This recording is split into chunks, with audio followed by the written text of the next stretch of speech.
Good morning, everybody. How are you all doing today? I hope you all have had a fabulous week. For those of you who don't know me, my name is Jackie, and I am here today to tell you all the kids' story. So our kids' story today is going to be taking place in Jonah, and we're going to be talking about Jonah and the big fish.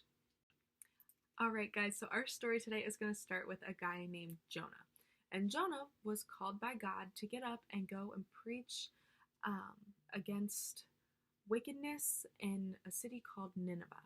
And Nineveh was a city that was full of sin and wickedness, and it wasn't pleasing to God. So God decided to send Jonah to go and preach to the city. And Jonah didn't like that idea. He wasn't a fan. So he tried to hide. He tried to play hide and seek with God, which doesn't work. But Jonah didn't think that God would notice. So he gets on a boat, goes down to a lower level, takes a nap, and starts traveling in the opposite direction of Nineveh.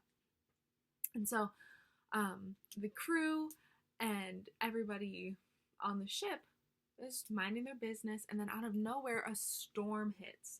And this storm is so bad, it shakes the boat back and forth, and almost sinks it a couple times. And so Jonah is sleeping through this whole storm. So the captain goes downstairs to get Jonah and pulls him up and says, "How are you sleeping through this? What's going on?" And so the crew members come together and they decide that Jonah is the reason that this storm happened. And they ask where he's from, what he's doing, and what really is going on. Now, they knew that he was running from God, but he responded to them and he said, I am a Hebrew. I worship Yahweh, the God of the heavens, who made the sea and dry land. And now when the men heard this, they were even more scared. And so they asked Jonah what they could do to calm the waters, to calm the storm. And then Jonah looks at them and says,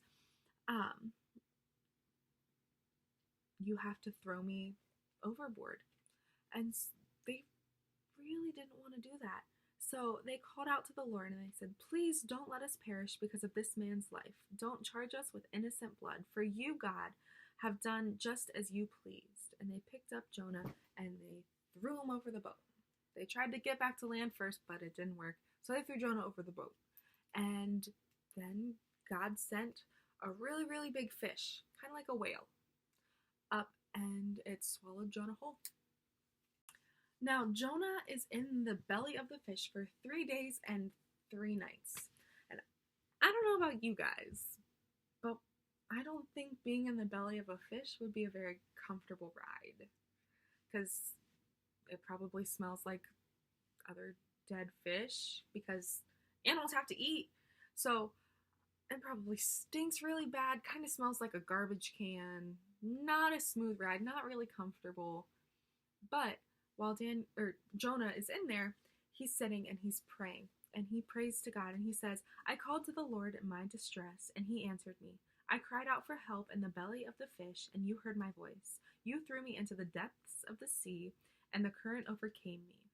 All of your breakers and billows swept over me. But I said, I have been banished from your sight, yet I will look once more toward your holy temple. The waters engulfed me, and the depths overcame me. Seaweed was wrapped around me.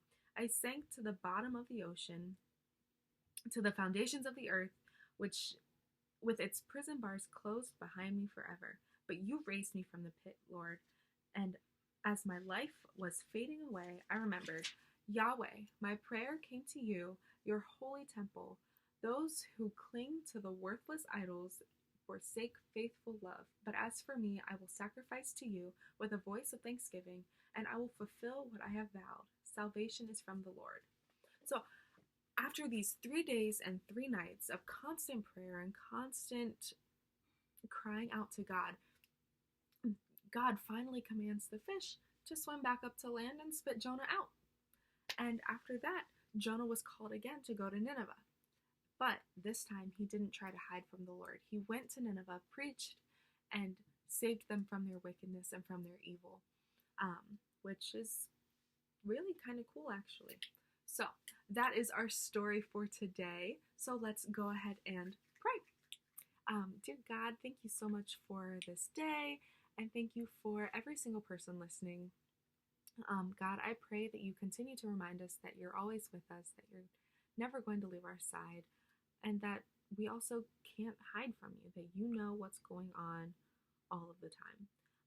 God, I pray that you continue to bless every single person, family, listening and watching, and that they continue to pursue a relationship with you. In your name we pray. All right, now I do have one more thing to share, and this one is for parents of kiddos. So, on Tuesday, December 8th, we will be having a kids' night via Zoom, and it's just going to be a little bit more of a personal, me getting to interact with the kiddos and just kind of building relationships and community that way for them in the middle of the pandemic craziness. So that is going to be on December 8th. It's a Tuesday at 7 o'clock. And we will be kind of just getting to know each other. I do have a story prepared. We're going to be talking about Noah's Ark. And I do have some really cool animal friends for everybody to meet. So I would so love to see everybody there. If you have any questions, don't hesitate to reach out to me or Pastor Florin, and we will be more than happy to get information or answer any questions that you guys have.